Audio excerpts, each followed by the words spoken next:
Up. Hello, everyone. Welcome. Let's see. You guys ready? Yes. Too? Okay, we're ready. Oh, yes. What is that? Call to order. There you go. We have a quorum and we're ready to get going. So, hello, everyone. Thank you for being here today. Let's see, moving right on to with our new agenda here, the adoption of the agenda. Do I have a motion to adopt the agenda? Oh, you know what? Wait a minute. Do we have? Oh, yeah, we have closed session put in this one. Got it. Okay. I move to adopt the agenda. Do I have a second? Second. All right. All in favor? Aye. Aye. All right. It's moved to adopt the agenda as it is. Then moving into the agenda, the approval of the consent agenda is next. Under the consent agenda, we have the minutes from the work session meeting minutes of April 10th, 2024. We have the regular governing board meeting minutes of April 24, 2024. And then we have policy 2-7, admission of international students, policy 2-18, registered student organizations, policy 8-7, social media, and then the HED third quarter financial report. Do I have a motion to approve the consent agenda? So moved. Second. All right. All in favor? Aye. Aye. All right. So it's moved to approve the consent agenda as stands. All right. Nothing was removed from the consent agenda, so we're actually ready to go into closed session. Are we doing closed session in another? Okay. All right. So thank you very much. I'm sorry we're sticking a closed session in here now till 3:45, and we'll be going to the president's conference room for that. Do we Do a have roll to call. make a motion and roll call? Chair Pugh, Yes. Vice Chair Quintana. Secretary Siegel. Yeah. Member Wilson. And Member German is excused. So we will be back at 3:45. Thank you. Dang.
All right. Hello, everyone. I think we're back. All right. Someone want to read the closed session, coming out of closed session? Do we do roll call first or read this? Do roll call. Okay. Chair Pugh, Yes. Vice Chair Quintana, Present. Secretary Siegel, Member Wilson, Yes. Member Gurman is excused. All right. Can I read it? Yeah, and then we'll need a motion to come out of closed session. Okay. All right. So we were just in closed session for the purpose of discussion regarding strategy preliminary to collective bargaining negotiations related to current negotiations of the CBA with SFCC-AFT-AAUP as provided under New Mexico SA, is that statute authority, 1978, 10-15-1, subsection H, subsection 5. Do I have a motion to come out of closed session? So moved. All right, a second? Second. All right, all in favor? Aye. No, we still have to do roll call, don't we? We just did. Okay. But you don't do, I mean, the vote is roll call, so we already had the vote before the motion, that's all. Oh, okay, do we want to do roll call again then? Chair Pugh, Yes. Vice Chair Quintana, Yes. Secretary Siegel, Yes. Member Wilson. Yes. All right, if we do this enough, we'll get that straight. So, all right, are we good then? All righty. Hello, everyone. All right, moving on to the action items, the non-consent agenda. We have approval of the financial report, April 2024. Mr. Tellis. Thank you, Madam Chair, board members, President Rowley. In your packets, you have the financial reports for the end of April of this fiscal year. And reading off of the MD&A, you'll see that in our operating bank account balance, we had about $43.2 million. And in the prior year, we had $45.6 million. That has decreased about $2.4 million from year to year. Tuition and fees revenue was a total of $6 million this April compared to the prior year where we had $5.7 million, and that has increased about $323,000. State appropriations totaled $11.7 million this year and has increased by $682,000 from last year. If you look at local mill levy revenues, those totaled $17.8 million this April. In the prior year, we had $16.4 million and has increased about $1.4 million from year to year. And when you look at other sources of revenue, our total was $766,000, and that has increased by about almost $250,000 year to year. And in total revenue was $36.4 million. And in the prior year, April 2023, we had $33.7 million, and that's an 8% increase from year to year, and the change is a positive $2.7 million. On the expense side, expenses have increased 5%, totaling $30.1 million this April, and then in the prior year, we had $28.6 million, a year-to-year increase of $1.5 million there. So, just really quickly, I don't know if you have any questions on the MD&A. If you can just scroll down to the chart for revenue. Since I think we're almost about 83% of the fiscal year complete, you'll see that things have taken shape with revenue. About 17% of all of our ING revenues have come from tuition and fees. State appropriations were 32% at the end of April, and about 49% comes from the local mill revenue there. Real quick, just want to talk a little bit, if you can scroll down to other sources. Here's where you see that number I mentioned earlier.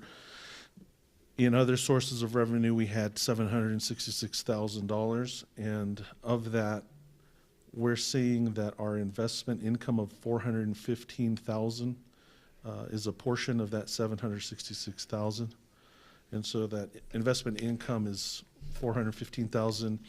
And then we also have indirect cost recovery of 275,000, and that's the IDC that we generate off of our grants to the college. So just want to keep track of that investment income. It's Yes. very nice to see that there. Of income.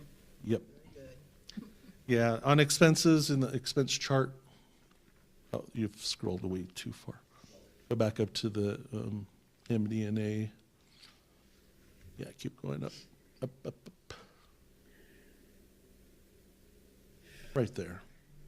This stays pretty stable throughout the year, and so you'll see that instruction has 47% of all expenses taking places through the end of April. Academic support, 11%. Student services, 9%. Institutional support, 20%. And plant facilities operation maintenance is 13%. If you can just scroll down, we'll just take a look right there at the HLC. I think we talked about this last time, but this is the progression of our HLC composite financial index scoring, and you can see how that has improved really since 2014 to now. If you'd like to turn to the detailed financial report. Nick, can I ask a question? Sure. Or Chair Pugh, may I ask a question? In the MD&A, you're talking about the decrease, a year-to-year cash decrease of 2.4 million. As you're going through the detailed report, can you show me where? More or less, Yes, yeah, yeah. it's going to be kind of hard. A lot of Yeah. that decrease is related to one-time funding. Okay. So if we go to the cash in bank, there we go. We're getting our reporting in Workday to kind of do a little bit more of what we'd like to see here. So you'll see the two bank accounts making up total cash for the college. And in our operating account, you'll see that this year we have at the end of April about 13.2 million in operating cash compared to that 20.3 million last year. So you'll see that decrease is a little over, close to 3 million, I'm sorry, 7 million there. NMFA bond proceeds, so those are the microgrid dollars that are just for that project. Local bonds, so that's local general obligation bonds, educational technology notes, and other plant has a total cash amount of right around 15.1 million compared to 10 million in the prior year. And so so with the operating cash, that's where you see in total this year we have 43.1 million, and then you'll see that last year we had 45.6 million. That's kind of that $2.7 million number that you were looking at earlier. So while you see that the operating account went down from 20.3 million to 13.2, LGOB and educational technology notes went up from 10.4 million to 15, and the difference there, once all of those changes take place, is the 2.7 million. So it's a combination of moving from 20.2 million in the operating account to 13.2, and then the increase there in more one-time plant fund dollars. And so. And then can you give just a couple of examples of those one-time costs that come out of the operating account? Let's see here. We have grant funds that are in there. So we'll put any type of prepaid grants that come to the college. They will end up in an operating account. They're one time. SBDC is located in there as well. Okay. And so we get the SBDC appropriation, totals close to probably $6 million over the year. And we get those monthly that come in there, but those are completely earmarked for SBDC Okay, They're kind on that. thank you. Exactly. It's just a pass-through, absolutely, and we can't use those for anything else. So once you take those dollars out, the available cash we have for unrestricted operations becomes very much smaller. Thank you. I would have to say, there's some other things that are, have special designations on that, what you can use that cash for. But primarily SBDC grants are in there, yeah. Thank you. Okay, so that's the cash detail. And then I think I've mentioned already, for the most part, most of the activity in the ING detail here. And so you can see kind of where we are with this data. Tuition fees up 6%, state appropriation up 6%, 9% for local appropriation. And then total appropriation revenue, we have, well, including tuition fees, is about 8% of an increase from year to year. And then you'll see here that expenditures by exhibit and the percentage change through the year, all positive. Instruction's up 4%, academic support up 4%, and so forth and so on.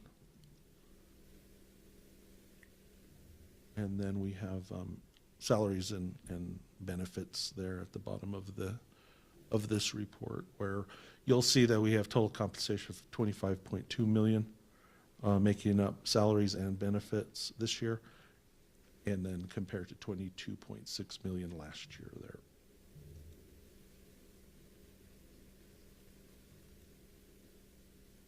Looking at public service. Any questions on ING? I mean, ultimately, things are on track for this fiscal year. I think we are still, due to vacancies at the college and positions that are unfilled that, we're going to see at the end of this year larger than expected ending fund balance, because we just didn't have those expenditures taking place through the entire year. And then public service looks really good. Conference center is at 311,000 in revenue, and expenditure that they still owe us for that. We're trying to get that sorted out. And the plant fund is, very straightforward. Most of these things here are specific funds that we have, and we're just basically keeping track of the expenditures here using dedicated and very restricted dollars. And so in terms of revenue bonds on our microgrid project, at the end of April, we had that up 911,573 of expenditures taking place. Our ETN bonds, so that's educational technology notes, had a little over $6 million in expenditures there. That's primarily for OIT expenses. And then some New Mexico Department of Information Technology charges there to support our really those dollars are specific to chess projects and that sort of thing there. Local bonds, these are just remaining prior year LGO bonds, and that's almost $600,000 of those dollars there, and a bit over $1 million in state general obligation bonds. In that blue text and blue section, that's where that's where the policy reserve $12.7 million resides, and then we have $9.3 million in unallocated, basically plant cash that's sitting in there. And that is it, Madam Chair and board members, President Rowley. Any questions? Things look good Any at this questions? point of the year? All right, do I have a motion to accept? Motion to accept. Second. All right, all in favor? Aye. Linda stepped out, so, but, okay. Thank you. Thank you. Thank you, thank you. All right, moving on to approval of 2024 and fiscal year 2026 SFCC capital projects, summer hearing submittal to NMHED. Yes, Madam Chair, board members, and President Rowley, we have in front of you our request for submittal of our annual HED summer hearing submittal. HED takes these requests into consideration when they look at funding projects, higher ed projects through, when they ultimately issue either state GO bonds or severance tax bonds. And so these are the larger appropriations that the college usually gets, right around $2 million each year, depending on what's available. But in the recent past, we've been getting about $2 million once these things are approved through the legislative process. And so what we have in front, go ahead and I have Dobby, Facilities Director, and Andrea Mueller, our Assistant Director for Campus Planning. I'll turn it over to her for our requests, really. Good afternoon, Chair Pugh, members of the board, President Rowley. Yeah, so we have two priorities. We tend to always provide two priorities to HED every summer for the hearings. And they're really based on our master plan and 5-year plan. And the 5-year plan is actually just really based on that master plan we did in 2021. So these two priorities, the first one is the 500s wing, library, adult education, and the help desk area. That renovation needs to take place. Most of it's all construction costs in New Mexico since then. 100, Construction costs in New Mexico since then. 170? 170% in some cases, yes. And we actually, in New Mexico, one of the highest in the country for square footage costs for construction now. Yeah, which is an interesting. Is that we due don't to really know labor or to materials? It's a combination, as I understand it from them, both, all of those factors, labor, cost of materials, equipment, and then, we had issues with, getting the materials that we needed, so that's gotten a little better, but we're still running into that, especially with electrical components. And a lot of vendors are just maxed out. They don't have the capacity to take on new projects, especially smaller ones. Smaller ones, yeah. The giant, everybody's competing for the giant ones. And then they kind of are, in many ways, ignoring smaller dollar projects. Yeah. Okay. So that's priority one. Did you have any questions on priority one? So in the work on the library, will there be disruptions to the library when that's going on? There will be. We'll work closely with the librarians and Val and the director there to make sure that we do as little interruption as possible, but we're going to try to do it all in one phase if we can, so we have just one interruption rather than trying to have multiple. So that'll be the goal. It will be a little bit challenging, I think, but we'll probably try to do it on their more quiet times. Summertime probably be the best time to work on it, but we don't know yet. We'll have to work that out with the contractor when we get there. Or intercession, spring break, there's sometimes it could probably work better. Yeah, I think it's going to be a little bit longer than a couple of weeks. Yeah. But we'll take that into consideration. Mm-hmm. Any other questions on that one? No. Okay. Priority 2 is not on our 5-year plan, but it is in the master plan. It's the College Drive connection to the Southeast-Northeast connector that's going in currently. And we believe it's a great project to bring forward to HED as a priority 2. Maybe they can consider it and bring forward questions they might have for us, and then we consider it for priority 1 next year maybe.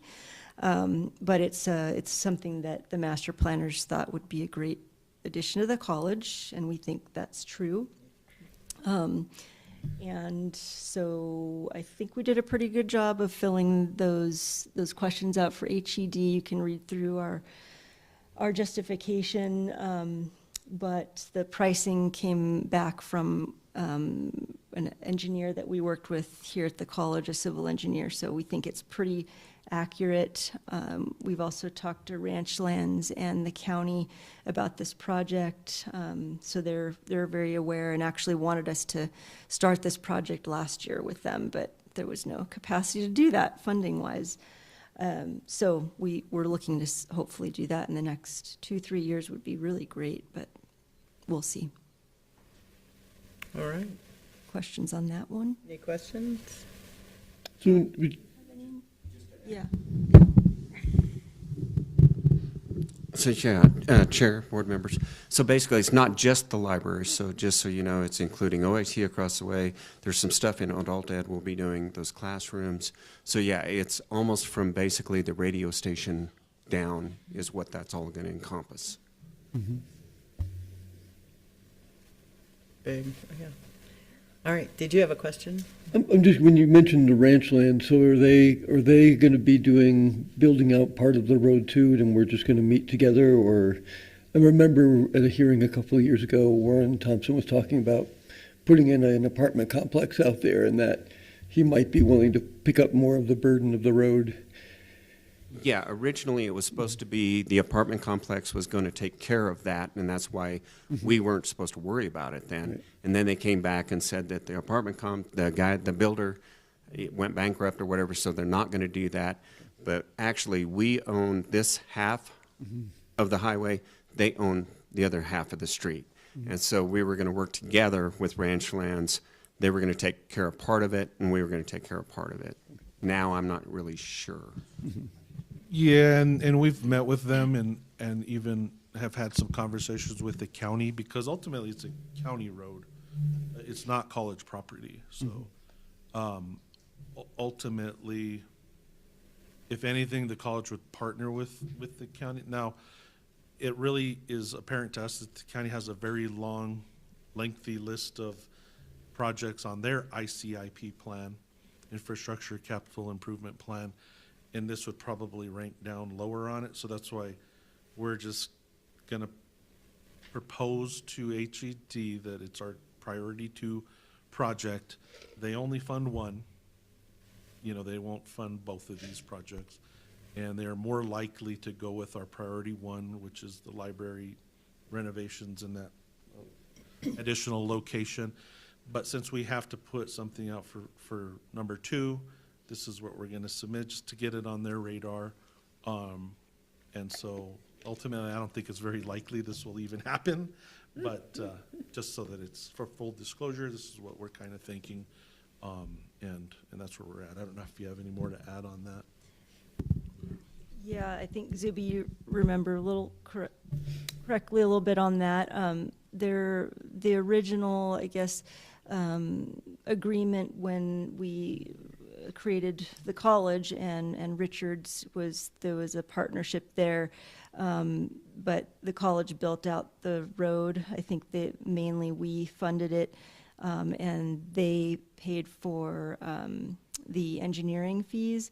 So they talked about that last year when we talked about this project. So they may, do the same thing again. I don't know. That's going to be something contractually that the college will have to work out with them.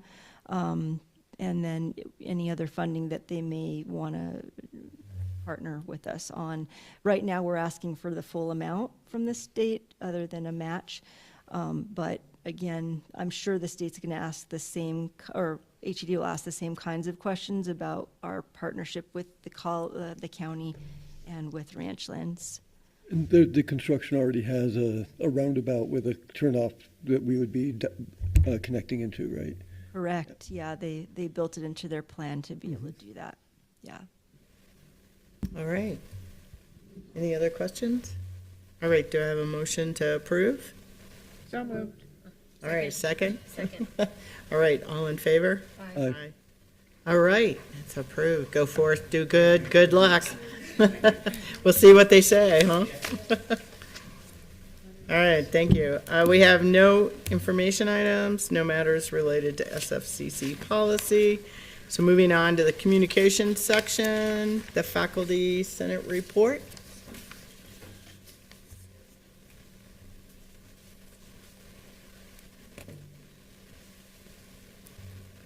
Dr. S.J. Miller. Not on? Hey, looks, he's on mute. Up, you're still on mute. We can't hear you. There we go. There. Nope, still can't hear you. Is your computer on mute? Not the go-to program, but your computer?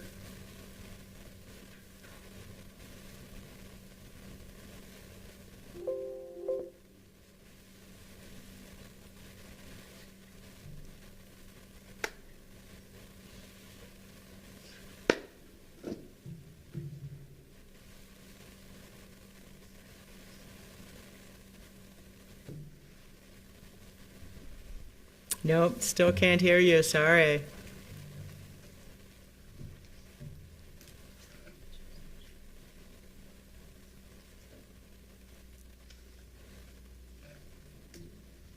Yeah.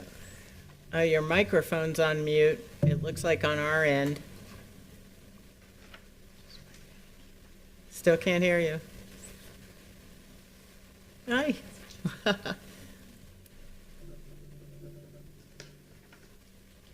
Do you, Mason, do you know what?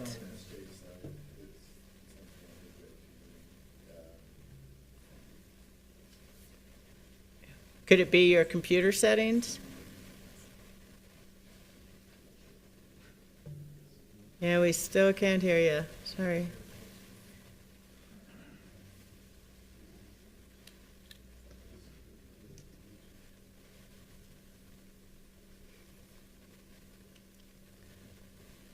But would you want to work on that, and we'll have the Senate report, staff Senate report? Okay, are you okay with that? Okay, well, Mr. Gutierrez, and we'll get back to you, Dr. Miller.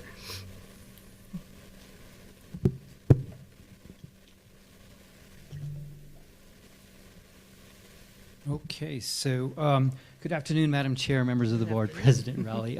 My co-chair is on. I don't know if she'll be able to speak also, but she is on. Michelle's on also from Staff Senate. So just oh, Hello. Yeah, she's there. So Yeah, good. we can hear you. Okay, so just some real quick updates. I know you had two Staff Senate meeting minutes from from April the 12th and April the 26th, but I just want to give you some quick updates on our last meeting, which was on May the 10th. So to start off with, our Staff Senate had its last meeting of the semester on May the 10th, and we discussed our summer Staff Senate meeting schedule. Senate members agreed to meet twice over the summer instead of biweekly. Summer meetings will be held Friday, June the 6th, and Friday, July the 12th. And that is usually how we've done it in the past, is just had a couple of, one meeting per month in the summer. Also, we had our Staff Senate officer elections, and I was elected for another term as co-chair of Staff Senate. Also, Jackie Anderson, who is in the clinical coordinator in medical assisting, was elected as communications officer. So Jackie and I look forward to continue to serve Staff Senate in our respective roles. And in our last piece here that we had for our May 10th meeting was Staff Senate members reviewed the new search and screen manual developed by our Human Resources Department. This manual strives to provide a step-by-step process for consistent, fair, and equitable hiring. Compensation and hiring manager now Nagashima and Chief Human Resources Officer Donna Castro answered questions related to this manual. And the staff was really, this was something the staff was really wanting to see. So our Human Resources Department did a really good job on that. And they met with us twice already to answer questions. So that's really all the updates. And with that, I just stand for any questions that you may have. All right, well, any questions? Well, congratulations on your next term. So, Yes. so, yeah. Members of the board, President Rowley. You know, I was very honored to be elected again as staff senate chair, co-chair, and I remembered back in the day I was having this class. It was an educational, a psychology class, and the professor would always end the class with, "And remember, everyone, work hard and be humble." And that's what I hope to continue to do with staff senate. So I appreciate that. Oh, very nice. All right, well, thank you. Did we get Dr. Miller? Can you hear me now? Up, Yep. I think so. Are we good? Yep. up, we can hear you, yes. Okay, fantastic. Apologies for that. Good afternoon, Dr. Rowley, Chairperson Pugh, and esteemed board. I'm here to share information about our last meeting for the semester. We wrapped up also on May 10th, and what I want to do is just go over a few of the details that came out of that. First, I want to say we had an absolutely gorgeous commencement. For those of you that had a chance to attend, it was spectacular, and major shout out to Thomasina. She did a gorgeous job, and Amy Lloyd, who was our guest speaker, was absolutely fabulous. So I just want to thank everybody for supporting that process. So a few updates. Tony Kaufman has agreed to stay on as our communication chair. We now have an AI committee, which will really go into full force in the fall. And Dr. Rowley, if it hasn't been said, will be sending people from SFCC to attend a AI meeting this summer. We're really looking forward to that, and Joseph Clemens has offered to be the chair of our committee. We know that AI is a pressing issue and will continue to be so now and into the future. And it's really brought some major concerns to our campus, and to address those before it gets any worse. Should that happen. So I want to just provide a few updates then from our current committees. Our faculty works really hard. Their service load is impeccable. People have really stepped up. We know we've lost a lot of faculty, and we've seen tremendous growth of faculty who are trying to fill in those positions. Some of us are stretched a little thin because of our commitments to teaching, but it's really impressive to see the efforts being put forward.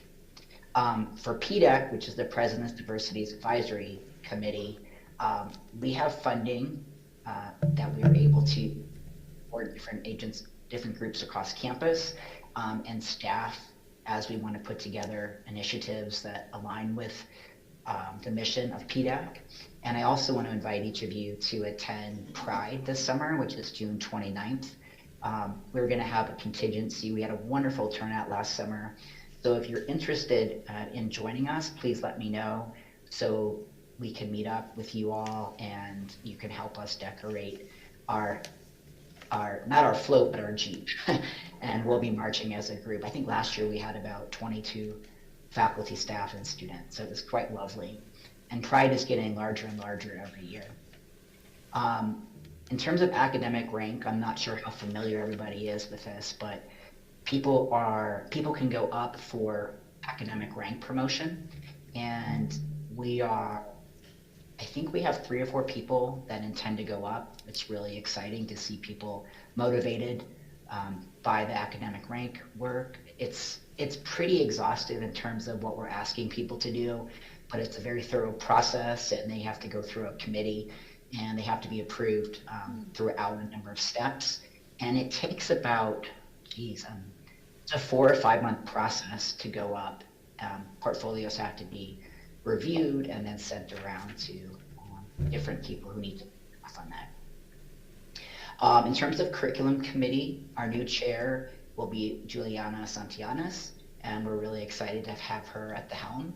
She replaced Brittany, who's done a fabulous job Bethany, I'm sorry, Bethany, who's done a fabulous job with curriculum committee. Let's see. Towards the fall, we have a few initiatives, and I mentioned some of those back when I spoke last month. And we're excited about revisiting the shared governance process. We want to make sure that we have equal representation from faculty and staff around SFCC. We're also looking to deepen our relationships with Staff Senate and have more cross collaboration. And I need to talk with Michelle and Robert about some of those approaches. And business, this is interesting. We haven't heard from William Sykes before, but the business department would really like to de-isolate and become more of a presence on campus. And he's asked faculty for opportunities to come into different classrooms, so that becomes more visible at SFCC. So that's about it. I'm happy to answer any questions. Thank you, Dr. Miller. Any questions? Chair Pugh, I have two questions. Dr. Miller, thank you for that update. You mentioned, I think you said Mr. Sykes is going to be going into classrooms. Can you share a bit more about what those presentations will be focused on? He talked about the isolating business. I'm not exactly sure, but he wants to ask faculty what they need so that he can have those conversations with people. He just kind of talked more generally, so I'm not exactly sure. Okay. And then my other question, in the minutes under the approved section, I think they were updates from the different committee representatives. There's one here for the Financial Review Advisory Committee that talks about, I think, Dr. Ganis giving a presentation on the budget, and I was curious if you all had asked Mr. Tejas to also give a presentation on budget for the Faculty Senate. Hold on, I'm just scanning. Those are the minutes and not from my presentation just now. Correct. No, we don't have that update from Nick. So that could be something that we put on our agenda first thing in the fall. That's a great question. Yeah, I was just thinking it would be really helpful so that way you're getting the same information that board members get, so that everyone's on the same page. I think that would be useful. Okay, thank you for that. Yeah, suggestion. You're welcome. And that is everything. All right. Any other questions? No? Well, thank you, Dr. Miller, and have a great summer. And I agree with you. Commencement was really, really fabulous. So, all right. Thank you. All right. Bye, you guys. Have a great afternoon. Bye-bye. Okay, moving on to the President's report and presentations. President Rowley, you're up. All right. Thank you, Chair Pugh. I would like to start with the Employees of the Month awards. For the Pass It Forward Award, this month's award recipient is Gilbert Sanchez, who is the maintenance manager. He was nominated by Orlando Trujillo from Facilities and Operations. Gilbert does a great job, so this is a very well-deserved recognition.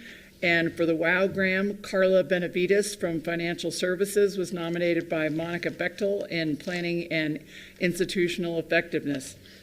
Also a really terrific employee that really does a really outstanding job for the college, so I want to commend both of them on their recognition. A few things I just want to mention in my report. I too want to echo what everyone said about graduation. I've been to a lot of graduations, and not to make you feel bad or anything, Pierre and Linda, but I really think this was might be the best graduation I've ever been to. Everything was just really nice. You know, there's something that's a little bit off, and maybe not everybody can tell what it was, but nothing was off like that. Our speaker really hit the right note. Not only is Amy Lloyd the Assistant Secretary for Education in the Career Technical Office, but she has been a student at Santa Fe Community College, so she really spoke about being a student in Santa Fe and having multiple jobs and all of those kinds of things, and I think really resounded with our students. So But I also wanted to let everybody know that we did also have a high school equivalency graduation that was a sizable graduation, also a nurse's pinning, and then other healthcare pinning. So just a really festive time during the past couple of weeks to really also to kick off the 40th anniversary of Santa Fe Community College. So there'll be more on that as we proceed throughout the year.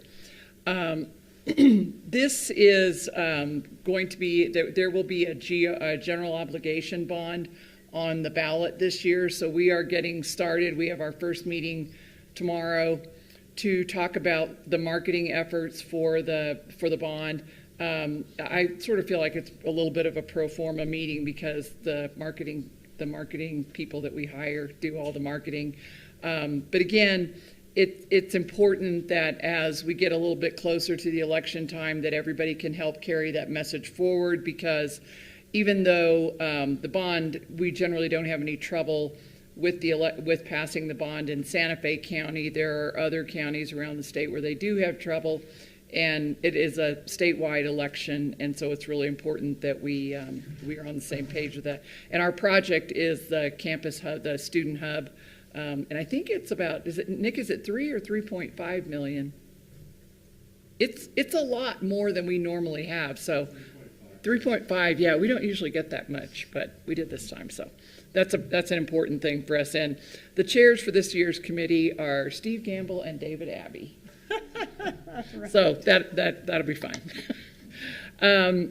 Also, the reason that we did our closed session over in the conference room today is that Santa Fe Community College has been hosting this week about 30 workday employees, and then I think about 100 personnel from all of the colleges that are participating in the CHESS Workday Implementation Project, and then also there are a number of people who work for CHESS, the organization, who are also here. Apparently, they're really making some pretty deep decisions about how we will run our legacy system banner next to Workday as we're starting to cut across in the next year or so. I thought you just shut one off and started up the, no, that's not, yeah, that's why I have nothing to do with this. But it seemed to me that I had dinner with a group of them last night, and it seems like this is building more capacity and trust between the colleges that are working together. And it's really interesting to watch how we have peers that are at other colleges now that are as integral a part of our work as the people that we work with here in many instances. And I heard very, very good reports about Santa Fe Community College being the host. I think I'll go ahead and say that they said the meeting was great when they went to CNN, but it was really, really good when they came here. And that was, I think, thanks to our food services and also our conference services and setting the whole thing up, and just everybody who has helped make this a success. So thank you all. Jody, Chair Pugh mentioned something about the $35 an hour for the reading tutors. So we are also hosting at least part of the summer reading program because PED needs someone to host it. So this is a very ambitious project with the Public Education Department. Their goal is to get 10,000 students statewide, K through 8, who sign up for a summer reading program that is basically a 4-hour-a-day program. So we're helping them get the word out a little bit more, and we will be hosting for, they're trying to kind of craft the days to the need in the community, but at the end of June for 4 to 6 weeks. And so the governor's office people will be coming out tomorrow to, yeah, Aren't they working through the school districts? Well, they're needing more help. So we're helping. But I wanted, you all to know, because I feel like this is something that it's a good thing for us to do, but obviously the public schools have a little bit more access to kids K through 8 than we do.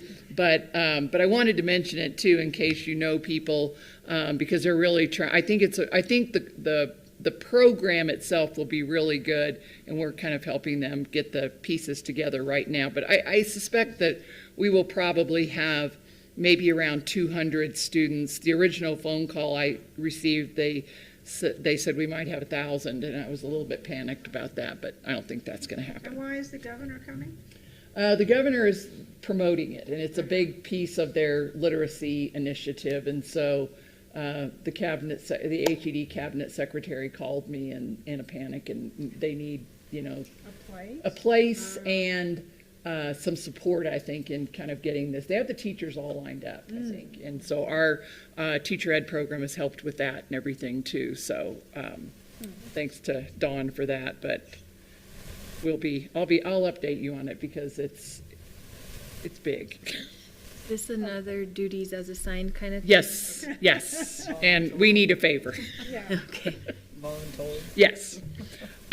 Yesterday, there was a statewide project that kicked off that I think is going to be really interesting.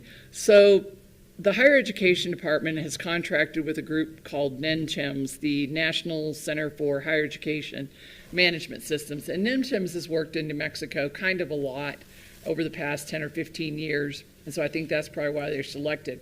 So there are a couple of purposes for their study. What they're looking at the state funding formula and looking at how it works and whether it works. For higher ed? For higher ed, yes. So they're looking at whether or not there are inequities that are baked into the formula, and I would say yes. Some of that has been tempered a little bit over time, but it was always created as sort of a zero-sum formula where there's X amount of money available if one college that's really big or a couple of colleges that are really big have a really good year and create a lot of awards, they'll take all the money. And so you can be a smaller or medium-sized college, still do really well, exceed your performance goal, and even lose money.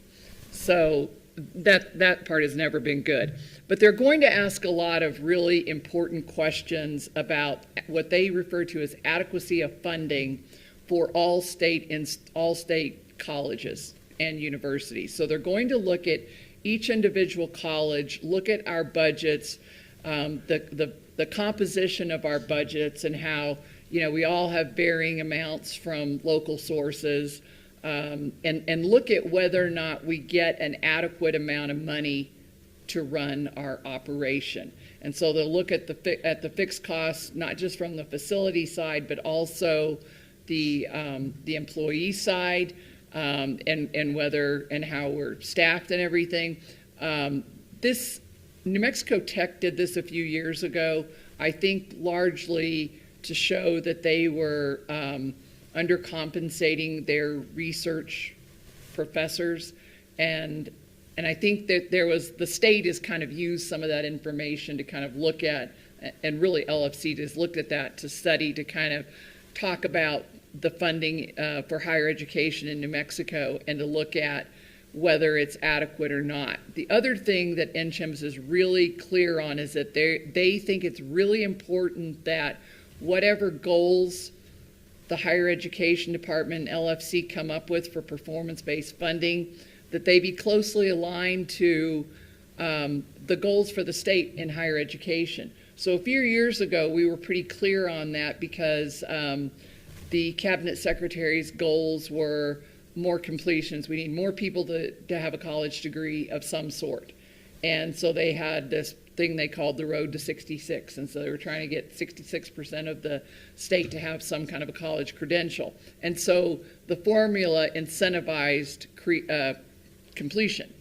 And so now we need to revisit whether or not, what our real goals are, because I don't think we've talked about that for a long time. So the big question is, to me, one of the big questions is whether or not this will make any difference, because we will do this study and we will spend the next 6 months working, giving them data, because they're of course going to be asking for data, mostly from finance and things like that, and then making recommendations about whether or not we need to change our funding model. It could have serious implications just in terms of the recommendation for a lot of colleges in terms of the kind of support they receive from the state.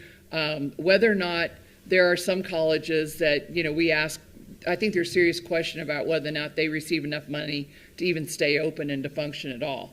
And so all of those things will be addressed. I think that Member Siegel's our best prognosticator in terms of whether or not anything will come of that. So we'll see. In the 25 session. Yeah. So I think it's probably, it's going to be something that is discussed in the 25 session. The regular funding recommendation that they would put forward will be like also in the mix, and then to look at what the NCHEM's recommendation is next to whatever we would normally submit as a funding recommendation. And they're looking at things like how we finance building renewal and replacement. They're really wanting to dig into the whole research and public service project thing and how colleges use that, whether it's the way we do it is important, whether it's a good thing we rolled that into the base, all of those kinds of things.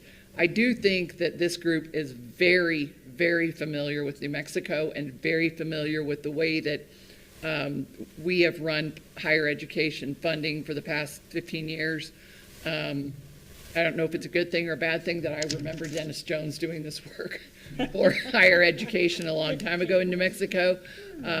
So I'll keep you posted as we get started. We're going to meet every month throughout the summer and on through the next, through the fall. And I think there's a good solid group that's assembled to work on that, and from institutions, kind of a mix of finance people, and then obviously like our association director, Vanessa Hawker, was one of the big architects of the funding formula in the first place. So she ought to be able to do something about it if there's something that can be done, I think.